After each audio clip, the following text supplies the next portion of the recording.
On August 23, 2019, Rubén Domínguez, a 34-year-old accountant from Mexicali, left his house with a small suitcase and the promise of returning in 2 days.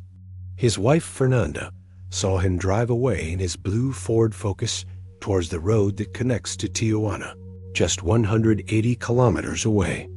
That was the last time anyone in his family saw him alive. 6 years later, in an abandoned industrial area of Tijuana, a construction worker would find something that would forever change what everyone thought they knew about Rubén's disappearance. His work ID card, torn in half and buried under concrete debris. What that broken ID card revealed about Rubén Domínguez's last days was something no one, not even his own family, could have ever imagined. Before continuing with this disturbing story, if you appreciate real-life mysterious cases like this, 1. Subscribe to the channel and turn on notifications so you won't miss any new cases. And let us know in the comments from which country and city you're watching. We're curious to know where our community is spread across the world. Now, let's discover how everything began. Mexicali, the capital of Baja California, is a city where the heat of the desert mixes with the breeze from the Gulf of California, home to nearly 1 million residents. It's a place where everyone knows each other, especially in residential neighborhoods like Pueblo Nuevo, where Rubén lived with his wife Fernanda Castillo and their 2 young children, Sebastian, 8 years old, and Paloma, 5. Rubén was the kind of man who inspired trust immediately. He was 1.75 meters tall, with brown hair always perfectly combed back, and wore black-framed glasses that gave him a serious and professional air. He worked as the lead accountant at a logistics and import-export company called Grupo Logistico del Pacifico, located in the industrial zone of Mexicali. He was meticulous with numbers, both at work and at home, where he kept a detailed record of every family expense in a hardbound notebook he always carried in the pocket of his shirt. Fernanda, 32, worked as an elementary school teacher at a public school in the city center. She was a medium height, with long black hair that she always tied in a ponytail, and had that warm smile characteristic of teachers who truly love their profession. Neighbors from the Villa Del Sol subdivision described them as the perfect family.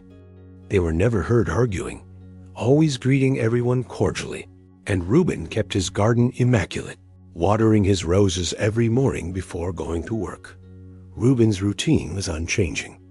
He woke up at 5:30 a.m., made coffee for himself and Fernanda, had exactly the same breakfast every day: 2 scrambled eggs, refried beans, and flour tortillas, and left the house at 7:15 a.m. in his 2016 blue Ford Focus, plates BC89FGH. He returned every day at 6:30 p.m., except on Fridays when he arrived an hour later because he stopped by the municipal market to buy the week's groceries. But August 2019 had been different. Fernanda noticed that Rubén had been quieter than usual, spending more time in front of the computer after dinner and receiving phone calls that made him tense. When she asked him who had called, he simply said it was work-related and changed the subject. One night in mid-August, she found him in the kitchen at 2 a.m., sitting in front of his expense notebook, doing calculations with a small calculator. When Fernanda asked what he was doing, Rubén quickly closed the notebook and told her that he couldn't sleep. On Friday, August 23, 2019, the day dawned cloudy in Mexicali, something unusual for that time of year. The temperature was 38 degrees Celsius, but the humidity made it feel even hotter. Rubén woke up at his usual time, but Fernanda noticed something different about him. He seemed nervous, constantly checking his phone. When she served him breakfast, he barely touched the food. "Is everything okay at work?" Fernanda asked while washing the breakfast dishes. Rubén looked at her through the reflection in the kitchen window and nodded, but avoided making direct eye contact. "It's perfectly fine, my love. I just have some things to sort out in Tijuana. I might have to stay until Sunday. Fernanda furrowed her brow. In their 12 years of marriage, Rubén had never had to travel for work, especially not to Tijuana. What kind of things? Your company doesn't handle clients in Tijuana. Rubén approached her and kissed her on the forehead, something he did when he wanted to end a conversation. It's complicated fiscal matters. I'd rather not bore you with the technical details. You know how these things go with numbers and regulations. After breakfast, Rubén did something he had never done before. He hugged his children for longer than usual. Sebastian, who was watching cartoons, complained that he was squeezing him too tightly. Paloma, who was playing with her dolls on this living room floor, said, "Dad, are you messing up my hair?" As he lifted her and kissed her on the head repeatedly, at 9:30 a.m. Rubén left with a small black suitcase that Fernanda didn't remember seeing before. It was a wheeled suitcase, the kind executives use for short business trips. When she asked where he had gotten it, he replied that he had bought it the previous week at a store in the center because he needed something more professional for this type of trip. "I love you, Fernanda. Always remember that," he said as he got into the blue Ford Focus. Those words would stay etched in Fernanda's memory forever, because Rubén was not the type of man to express his feelings easily. In their 12 years of marriage, he had told her, "I love you," very few times. Fernanda watched him drive away on Reforma Avenue, heading north toward the road that connects Mexicali to Tijuana. It was 9:47 a.m., according to the digital clock. On the microwave in the kitchen, a detail she would remember with absolute precision during police interrogations. That was the last visual contact anyone in the Domínguez family had with Rub, and Dot on Saturday, August 24th, when Rubén had not returned or answered Fernanda's calls. She began to worry seriously. She had called him 8 times throughout the day. The first 4 calls rang normally, but no one answered. The last 4 went directly to voicemail, indicating that the phone was either turned off or out of battery. On Sunday, August 25th, Fernanda called the Mexicali Municipal Police to report his disappearance. The officer on duty, Commander Patricio Velasco, explained that they needed to wait 72 hours before officially considering an adult person as missing, unless there was evidence that something bad had happened. Fernanda insisted that Rubén would never disappear without notifying her, but the protocol was clear. During those 3 days of official waiting, Fernanda took matters into her own hands. She called all of Rubén's work contacts that she knew. She spoke with Alejandro Herrera, his direct supervisor at Grupo Logístico del Pacífico, who confirmed that Rubén had not requested permission to travel to Tijuana and that he had no pending matters that would require his presence in the city. In fact, Alejandro seemed genuinely surprised that Rubén had mentioned a work trip to Tijuana. On Wednesday, August 28th, exactly 72 hours after the legal deadline, Fernanda formally filed the missing person report at the Baja California State Attorney General's office. The public prosecutor assigned to the case was Licenciado Gerardo Salas, a 48-year-old man with 22 years of experience in missing persons cases. The first line of investigation was to review the security cameras at gas stations and toll booths along the Mexicali to Tijuana highway. The images from the toll booth at La Rumorosa showed Rubén's blue Ford Focus passing in the direction of Tijuana on Friday, August 23rd. At 11:23 a.m., the cameras at the Pemex gas station in Tecate recorded the same vehicle at 12:45 p.m., where it appeared that Rubén had refueled and bought bottled water. But after Tecate, the trail completely vanished. There was no record of the Ford Focus entering Tijuana through any of the main routes monitored by security cameras. This was strange, because to get to Tijuana from Tecate, there were only 3 possible roads, all of which had cameras at the points of entry to the city. The first major breakthrough came a week later when a farmer named Esteban Quiro found Rubén's blue Ford Focus abandoned on a dirt road near the town of El Hongo, approximately 30 kilometers east of Tijuana. The vehicle was parked neatly under a group of eucalyptus trees, as if someone had tried to hide it from the view of the main road. When forensic police officers examined the car, they found the keys in the ignition, Rubén's black suitcase on the back seat with clothes for 2 days neatly folded, his wallet with 2,340 pesos in cash, and all of his credit cards intact. The only things missing were Rubén's cell phone and his hardbound expense notebook, the one he always carried in his shirt pocket. Forensic analysis of the vehicle showed no signs of violence. There was no blood, no marks of struggle, no evidence that Rubén had been forced out of the car against his will. The only fingerprints found belonged to Rubén and Fernanda, which was normal given that she occasionally drove the vehicle.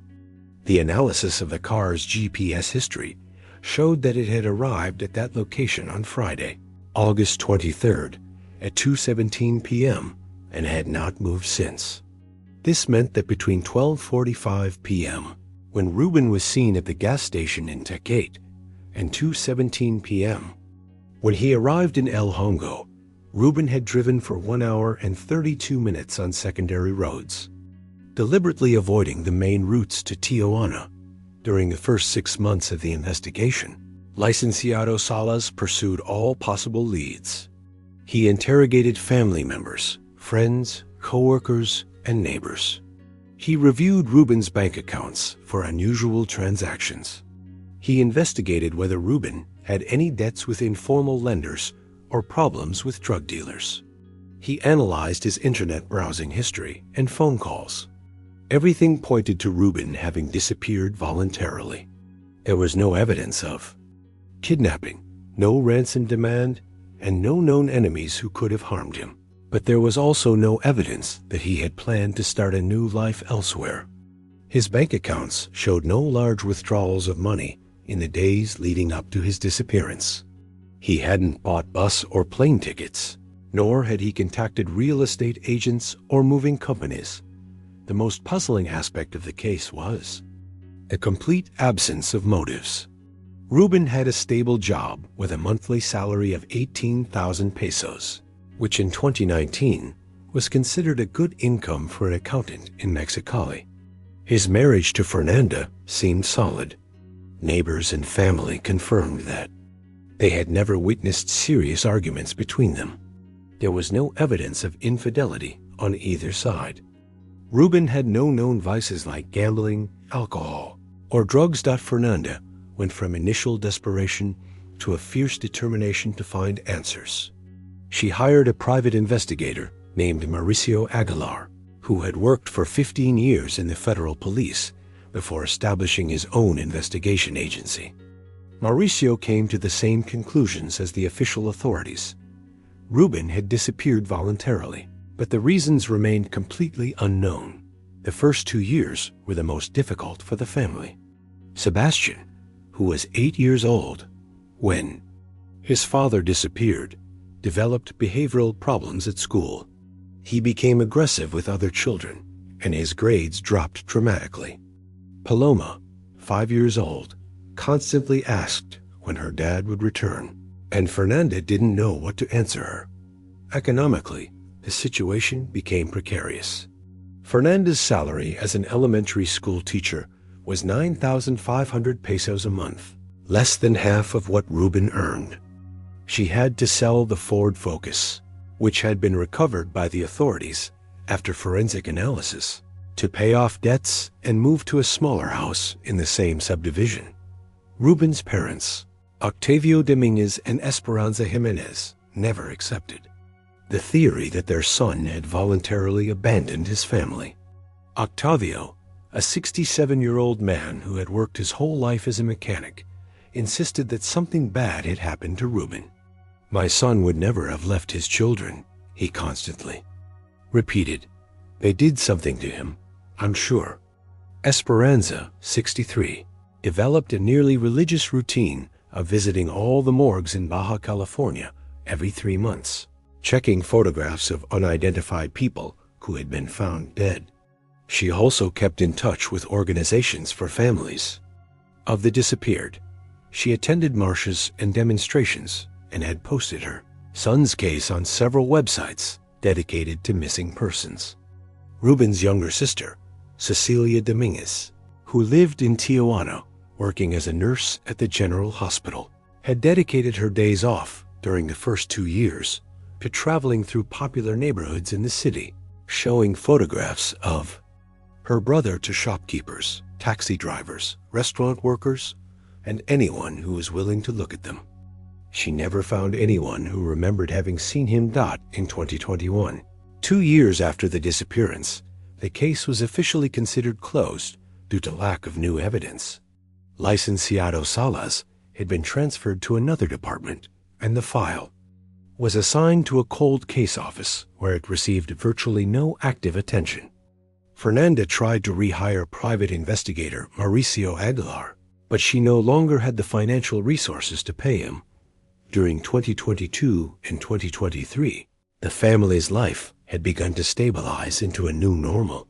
Sebastian, now 12 years old, had improved his grades and seemed to have accepted his father's absence. Paloma, 9 years old, no longer asked when her dad would come back, though she occasionally mentioned having dreams where he would appear to take her to school. Fernanda had begun to go out occasionally with Gabriel Reyes, a physical education teacher from her school. It wasn't a serious relationship, but the children had started to accept Gabriel's presence in their lives. Rubén's parents disapproved of this relationship, which created additional family tensions. In December 2023, 4 years and 4 months after the disappearance, something occurred that briefly revived the case. A man named Ignacio Padilla contacted the Tijuana police, claiming that he had seen Rubén working as an employee at a car wash in the Libertad neighborhood. When authorities investigated, it turned out to be a case of mistaken identity. The man working at the car wash was named Roberto Figueroa and resembled Rubén physically, but he was not him. This incident gave the family false hope and then a deeper disillusionment when it was confirmed that it was not Rubén. It was at that moment that Fernanda made the psychological decision to accept that she would probably never know what had happened to her husband. By 2024, 5 years after the disappearance, Fernanda had formalized her relationship with Gabriel. They had started living together, and he had taken on a paternal role with Sebastian and Paloma. Rubén's parents had reduced their visits to the children due to tensions with Fernanda. Though they maintained regular phone contact, life had moved on, but Rubén's absence left a constant void.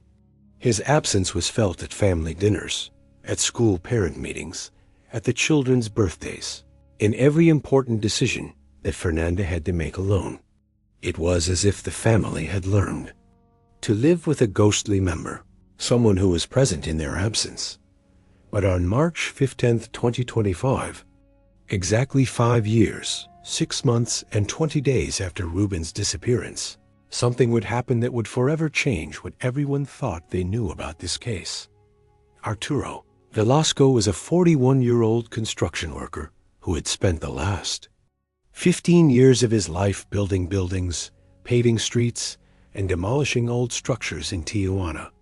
On Friday, March 15, 2025, he and his crew had been hired by the municipal government to clean up an abandoned industrial plot in the Nueva Tijuana neighborhood with a plan to build a community center.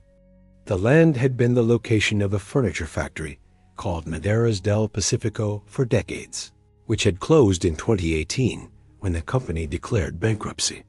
Since then, the site had turned into an informal garbage dump where people disposed of construction debris, old furniture, broken appliances, and all sorts of waste that they didn't know where else to put.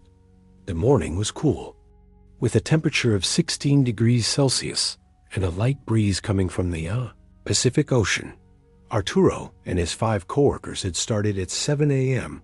using a small excavator to move piles of broken concrete, rusted steel rods, and cement blocks that had been accumulated haphazardly over the years. Around 10:30 a.m., while Arturo was driving the excavator to move a particularly large pile of debris near what had once been the back entrance of the factory, he noticed something that didn't seem to fit with the rest of the waste. Partially buried under pieces of concrete and covered by years of dust and weeds, there appeared to be a rectangular piece of white plastic.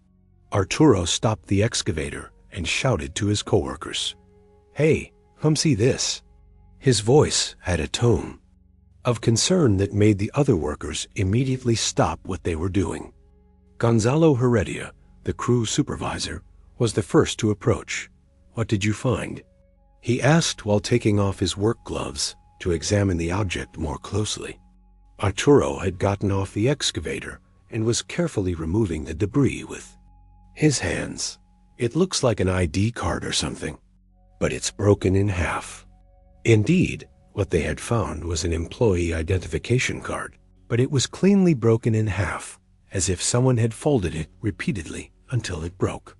One half showed the photograph of a man about 35 years old with brown hair combed back and black-framed glasses. The other half contained text that was partially legible despite the deterioration caused by years of exposure to the elements.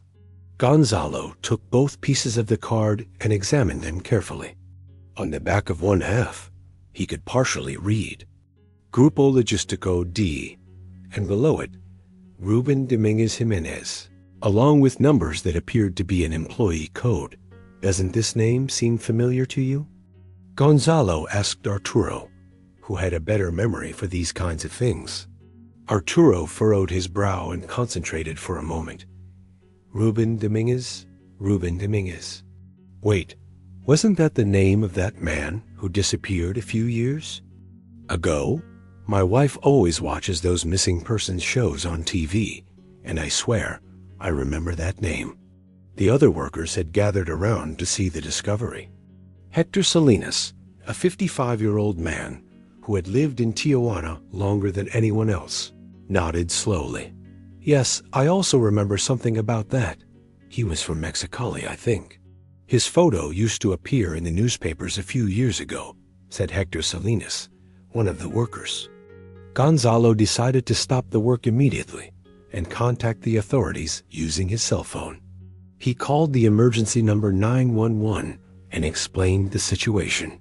The operator informed him that a patrol from the municipal police would be sent to review the finding.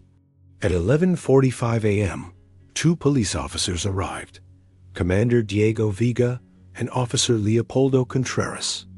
After examining the broken ID card and hearing the worker's testimony about how it had been found, Commander Vega decided to cordon off the area and contact the state attorney general's office. What none of them knew at the time was that the discovery of the broken ID card would not only confirm that Rubén Domínguez had been in Tijuana in August 2019, but also reveal secrets that had remained buried alongside that piece of plastic for almost 6 years. At 2:30 p.m. that same Friday, Licenciada Marina Castillo, a prosecutor specializing in missing persons cases, arrived at the site where the ID card had been found. Marina was a 39-year-old woman with 14 years of experience in criminal investigations, known for her meticulousness and for never closing a case until all possibilities were exhausted. The first thing Marina did was contact Licenciado Gerardo Salas, who had handled Rubén Domínguez's original case. Although Salas was no longer actively working on missing persons cases, he agreed to meet with Marina that same day to transfer all the information in the file. The location where the ID card was found is significant, Salas explained to Marina as they looked over maps of the area. It's approximately 12 kilometers from where Rubén's car was abandoned in El Hongo. If you draw a straight line between both points, it passes right through the center of Tijuana. Marina studied the maps carefully. This industrial area was checked during the original investigation. Salas continued. Superficially, yes, but in 2019, the furniture factory was still operating, so it was private property, and we didn't have probable cause to conduct an exhaustive search of the site. Plus, the company assured us that they hadn't seen anyone matching Rubén's description. This information completely changed the perspective of the case. If Rubén had been at the factory site in August 2019, it meant that he had made it to Tijuana, despite security cameras never recording his entry into the city via the main routes. Marina ordered a full search of the site. During the weekend of March 16th and 17th, a team of forensic experts, anthropologists, and evidence specialists combed through every square meter of the former Maderas del Pacifico factory grounds. On Saturday afternoon, they found something else. Buried approximately 2 meters from where the ID card had been discovered, the experts located a hardbound notebook in advanced stages of decomposition. The pages were completely illegible due to moisture and the time that had passed, but the physical structure of the notebook matched exactly the descriptions Fernanda had given of the expense notebook Rubén always carried with him. On Sunday morning, while the search continued, a phone call came in that would change the course of the entire investigation. Esperanza Jimenez, Rubén's mother, had seen news about the discovery of the ID card. With a trembling voice, she told Marina something she had never mentioned before during the 6 years of the investigation. Licenciada, there's something I never told the authorities because I didn't know if it was important. Esperanza began. 2 weeks before my son disappeared, he came to visit me one Sunday afternoon. That wasn't normal, because Rubén always visited my husband and me on Saturdays, never on Sundays. Marina asked her to continue. That Sunday Rubén looked very nervous. He asked me if I remembered a man named Efren Sandoval, who had been his co-worker many years ago when Rubén had just graduated from university. I told him that I vaguely remembered him, that he was also an accountant, but I didn't know what had happened to him. The name Efren Sandoval did not appear anywhere in the original case file. Marina immediately ordered a search of police and Treasury Department databases. The results were alarming. Efren Sandoval had been a certified public accountant. Indeed, he had worked at the same company as Rubén between 2009 and 2012. But in 2015, he had been arrested for participating in a money laundering scheme through shell companies in Tijuana. He had spent 2 years in prison and was released in 2017 on parole. But the most relevant finding was that, according to penitentiary system records, the address Efren had provided when he was released from prison was an apartment in the Nueva Tijuana neighborhood, less than 5 kilometers from the site where Rubén's broken ID card had been found. Marina decided to locate Efren Sandoval for questioning. However, when officers arrived at the registered address, they discovered that the apartment had been vacant for several months. Neighbors reported that Efren had lived there until around January 2025, but had moved out without leaving any contact information. The search for Efren Sandoval revealed a disturbing pattern. According to records from the National Banking and Securities Commission, between August 2019 and February 2025, Efren had managed multiple bank accounts with irregular money movements. Large deposits followed by immediate withdrawals, transfers to accounts in tax havens, and transactions that suggested money laundering activities. Meanwhile, Marina had contacted Fernanda to inform her about the discovery of the ID card and to ask further questions about the days leading up to Rubén's disappearance. During this conversation, Fernanda recalled something she hadn't considered important back in 2019. Now that you ask me about specific details, Fernanda told Marina, I remember that the week before he disappeared, Rubén received a certified letter at home. When he came home from work and saw that the certified mail had arrived, he looked very pale.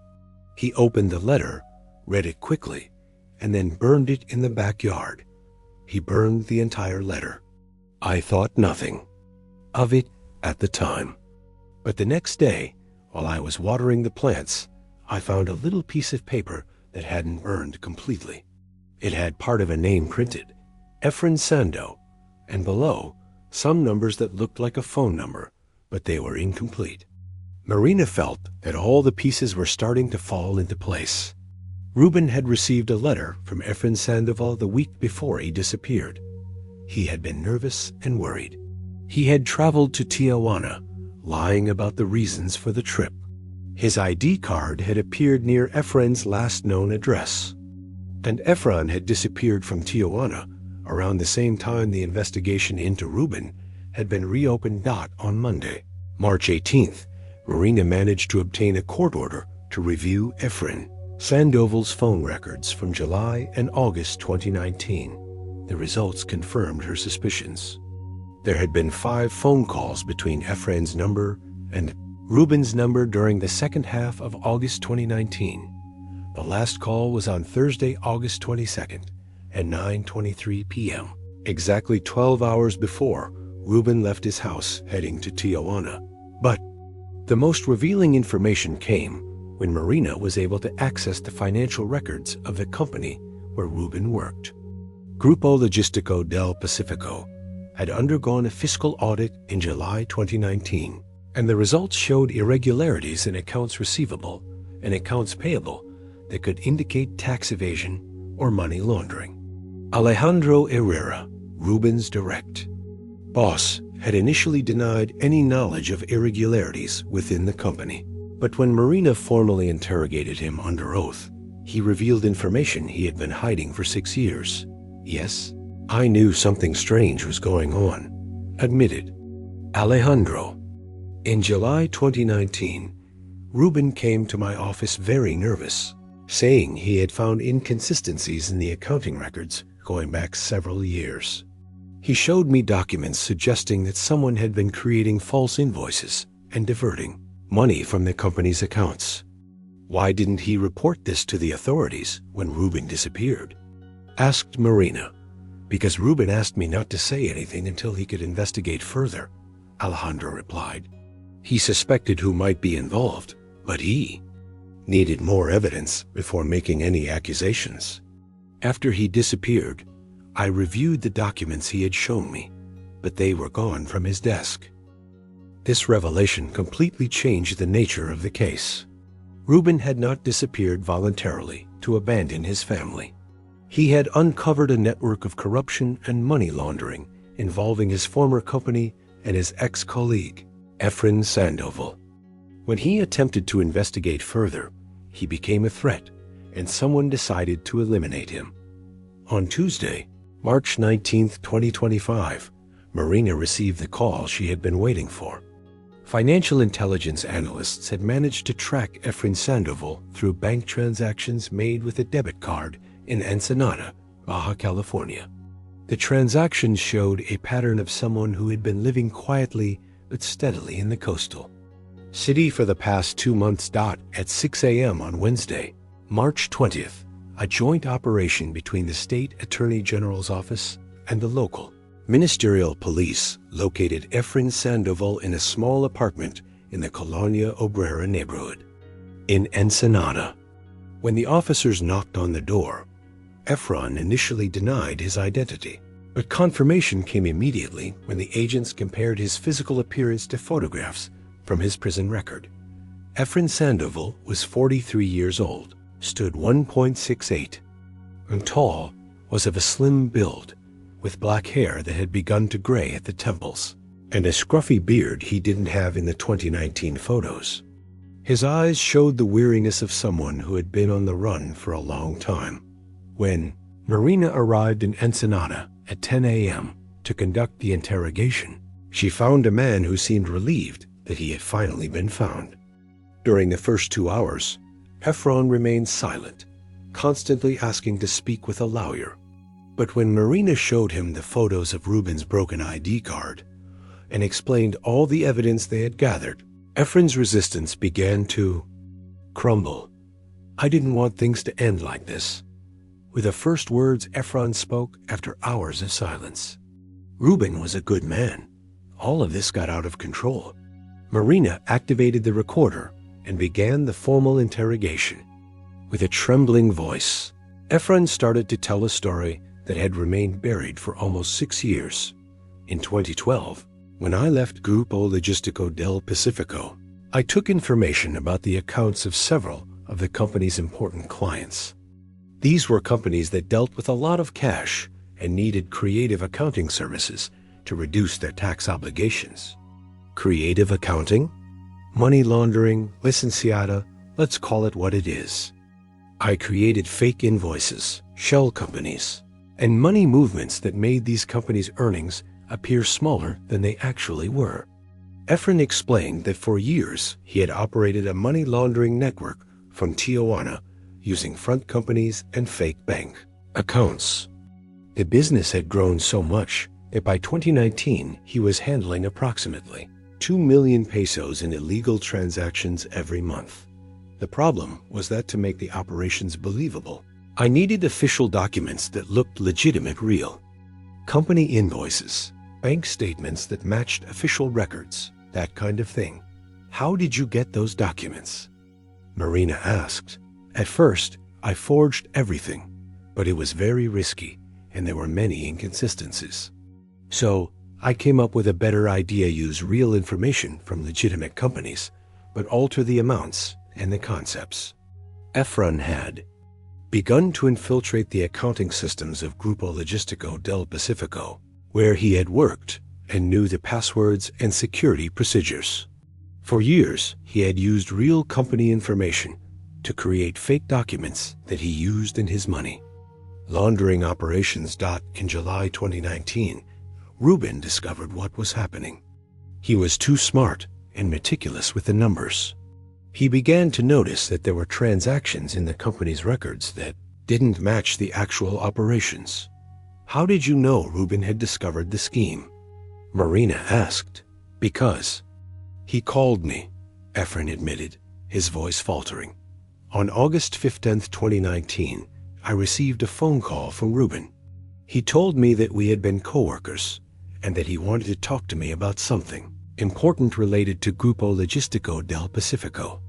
According to Efron, during that first phone call, Rubén hadn't directly mentioned money laundering, but he had asked very specific questions about the accounting procedures they had used when they worked together and had mentioned finding inconsistencies in records dating back to 2012, exactly the year when Efron had left the company.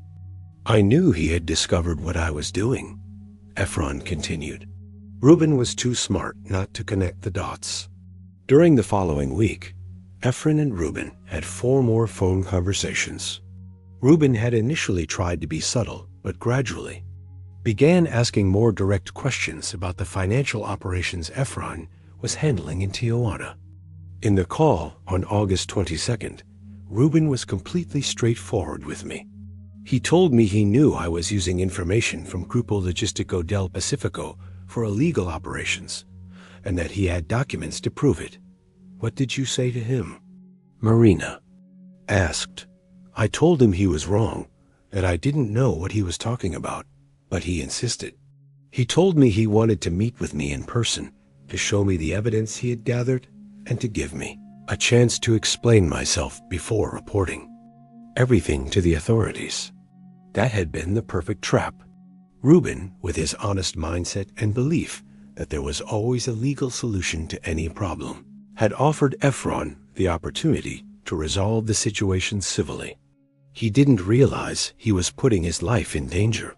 I told him I would be willing to meet with him, but it had to be in Tijuana because I couldn't travel to Mexicali. I told him to come on Friday, August 23rd, and that we would meet at the furniture factory site because it was a private place where we could talk without interruptions. The factory was still operating at that time. Yes, but on Friday afternoons, it was practically empty because most of the workers left early. I knew the place well because I had provided accounting services to the factory owner as part of my money laundering network. On Friday, August 23, 2019, Rubén had arrived punctually for the meeting at the Madeira's Del Pacifico site. According to Efren, he arrived in his blue Ford Focus exactly at 3 p.m. as they had agreed over the phone. Rubén arrived with a folder full of documents. There were photocopies of account statements, transaction records, invoices, all kinds of evidence showing that someone had been using the company's information for illegal operations. What happened during the meeting? Marina asked. Efren paused for a long time before continuing. When he spoke again, his voice was barely a whisper. At first, I tried to deny everything. I told him that the inconsistencies he had found were probably administrative errors or issues with the accounting software. But Rubén had done his homework. He had evidence of specific transactions, exact dates, precise amounts. It was impossible to deny what was right in front of us. So I admitted my guilt. Not immediately. First, I tried to explain to him that it wasn't as bad as it seemed, that the companies I worked for were legitimate businesses that just needed to optimize their tax burdens. But Rubén wasn't stupid. He knew exactly what money laundering was, and he knew that what I was doing was a serious federal crime. According to Efron, during the first 30 minutes of the meeting, he had tried to convince Rubén not to report the scheme to the authorities, offering him money to stay silent. Rubén had categorically rejected any kind of financial arrangement. Rubén told me he had a family to support, but that he would never accept dirty money. He told me he was giving me 48 hours to turn myself in to the authorities voluntarily, and if I didn't, he would present all the evidence to the state attorney general's office on Monday morning. How did you react to that ultimatum? Marina asked. I panicked.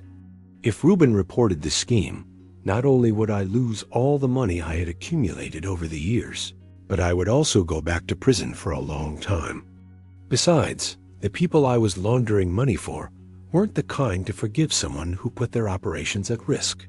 Efren explained that the companies he provided money laundering services to included criminal organizations that wouldn't hesitate to use violence to protect their financial interests. If the authorities discovered the network, not only would I face criminal charges, but I would also become a target for elimination. I begged Rubén to reconsider his decision. I explained to him that reporting the scheme wouldn't just destroy me, but could also put his own family in danger. But he was completely determined. He told me he understood the risks, but that he couldn't live with himself, knowing he was covering up criminal activities. When did you decide to hurt Rubén? Marina asked. Efren remained silent for several minutes. Marina could see tears welling up in his eyes.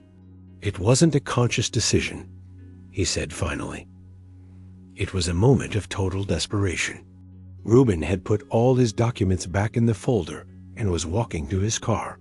He told me he hoped I would make the right decision, but that no matter what, he would fulfill his moral responsibility on Monday morning. What did you do then? Marina asked. There was a steel bar on the ground, one of those used in construction. I think it had been left there from some work they had done at the factory. When Rubén turned his back to walk to his car, I picked up the bar and hit him in the head. Marina felt that they finally had the full confession of Rubén Domínguez's murder. Rubén died immediately. He didn't lose consciousness, but he was still breathing. I knew I had to take him to a hospital, but I also knew that if I did, I would have to explain how he got injured, and the whole truth would come out anyway. So, what did you decide to do? I waited. I stayed there sitting next to him for hours, waiting for him to wake up, hoping maybe we could come to some kind of agreement. But he never woke up. He died around 8 p.m. without regaining consciousness. With Efren Sandoval's full confession, the last mysteries surrounding Rubén Domínguez's disappearance were finally solved. But the complete story was even more complex than anyone had imagined. According to Efren, after Rubén died, he fell into a state of total panic. He didn't know how to dispose of the body, how to explain the disappearance of the car, or how to handle the evidence Rubén had gathered about the money laundering scheme. First, I took the folder with all the documents and burned it completely. Then I went through Rubén's belongings to make sure he didn't have copies of the evidence on his phone or in his personal notebook. "What did you find in Rubén's belongings?" Marina asked. "His cell phone had photographs of some of the documents, so I destroyed it. His personal notebook had notes about inconsistencies he had found in the company's records, so I destroyed that too. His work ID, I tore it in half because it had my contact information written on the back. Efron had spent the entire night, from Friday, August 23rd to Saturday, August 24th, digging an improvised grave on the factory grounds. He buried Rubén's body in an area where there were large piles of construction debris, hoping it would never be found. After that, I had to get rid of Rubén's car in a way that wouldn't raise immediate suspicion. I knew that if I just abandoned it in Tijuana, the authorities would quickly determine that he had arrived in the city and focus their search here. My solution was to drive the Ford Focus to El Hongo and leave it there so it would seem as though Rubén had never made it to Tijuana. I walked back to the main road and took a bus back to the city. I thought that with the body buried and the car found far from Tijuana, the authorities would never connect Rubén's disappearance to what had happened at the factory. For the next 6 years, Efron continued with his money laundering operations. But he lived in constant fear that one day Rubén's body would be discovered. He had closely monitored the news about the case, followed the police investigations, and kept in contact with people who knew the Domínguez family to stay informed of any new developments. When I found out they were going to demolish the factory and build a community center on the site, I knew they would eventually find the remains. That's why I moved from Tijuana to Ensenada in January 2025. I was waiting for this moment. Efron's confession also revealed information about the money laundering network he had been operating for years. According to his statements, he had handled over 50 million pesos in illegal transactions between 2012 and 2025, working for criminal organizations operating in Baja California, Sonora, and Sinaloa. With this information, the State Attorney General's office was able to initiate further investigations, leading to the arrest of 8 other people involved in the money laundering network, including businessmen, accountants, and public officials who had facilitated the illegal operations. On Wednesday, March 21, 2025, Marina Castillo personally traveled to Mexicali to inform Fernanda and Rubén's family about the resolution of the case. The meeting took place at Rubén's parents' house, with Fernanda, her children Sebastian and Paloma, and Rubén's paternal grandparents, Octavio and Esperanza, present.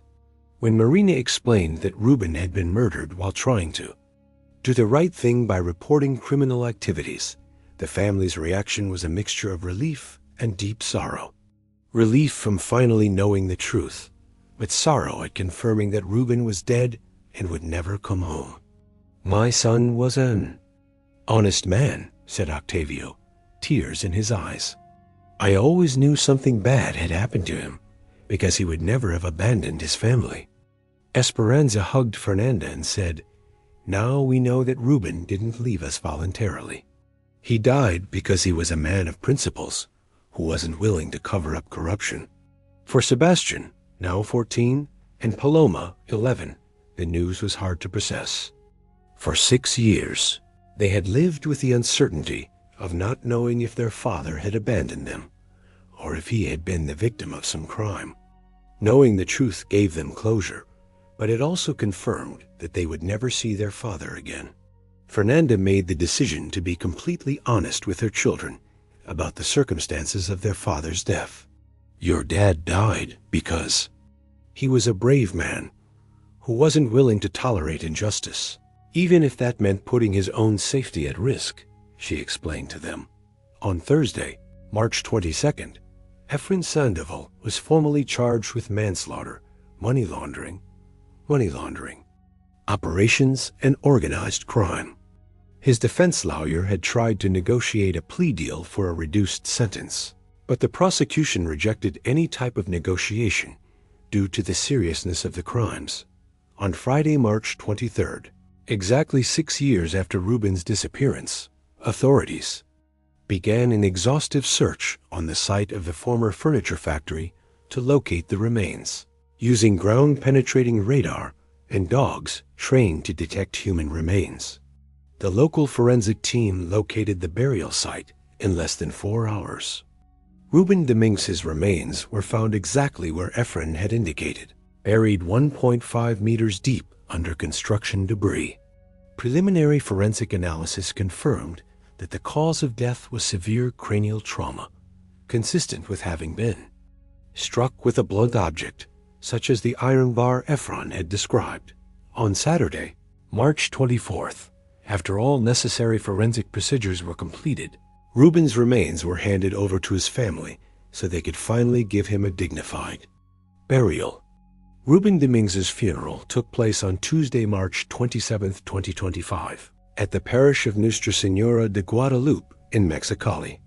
Over 300 people attended, including family, friends, co-workers, neighbors, and many people who had followed the case during the 6 years the investigation lasted. During the ceremony, Fernanda read a letter she had written to Rubén. For 6 years, I didn't know whether to cry for your death or be angry about your abandonment. Now I know that I must cry for your death, but also celebrate your life and your integrity. You died defending your principles, and that is something that our children will always carry with pride. Father Jose Maria Vasquez, who officiated the ceremony, spoke about Rubén's legacy. Rubén Domínguez died because he chose to do what was right instead of what was easy. In a society where corruption often seems to be the norm, he represented the hope that there are still people willing to sacrifice everything to defend justice. After the funeral, the family established a foundation called the Rubén Domínguez Integrity Foundation, dedicated to supporting families of missing persons and promoting transparency in the management of public and private finances. Efren Sandoval was sentenced to 45 years in prison without the possibility of parole. During his sentence, the judge declared, the defendant not only murdered an innocent man, but for 6 years, he allowed a family to live in the cruelest uncertainty, not knowing whether their loved one was alive or dead. The money laundering network that Efren had operated was completely dismantled. Investigations stemming from the case led to the recovery of over 30 million pesos in illicit assets and the arrest of 15 additional people involved in related criminal operations. For Grupo Logístico del Pacífico, the revelation that their systems had been compromised to facilitate money laundering led to a complete restructuring of their security and auditing procedures. The company established a compensation fund for Rubén's family and named a scholarship in his honor. The Rubén Domínguez case became a symbol of the importance of personal integrity and the price that is sometimes paid for doing what is right. His death was not in vain. The investigations triggered by his murder led to the dismantling of a significant criminal network and sent a clear message that Mexican authorities are committed to fighting corruption and money laundering. 6 years after his disappearance, Rubén Domínguez was finally able to rest in peace, and his family could begin the healing process, knowing that he had died as he had lived, a man of integrity who never compromised his principles, regardless of the consequences. This case shows us how personal integrity can cost a life when faced with corruption networks and organized crime. But it also shows how the truth eventually comes to light, no matter how much time passes. Rubén Domínguez's bravery in confronting corruption, though it cost him his life, ultimately led to the dismantling of an important criminal network and provided justice for his family. What do you think of this story? Did you notice the signs throughout the narrative that indicated this was more than just a simple disappearance? Share your theories in the comments. If you like this in-depth investigation into real cases, Don't forget to subscribe to the channel and turn on notifications. Leave a like if this story impacted you, and share it with someone who might also be interested in cases like this.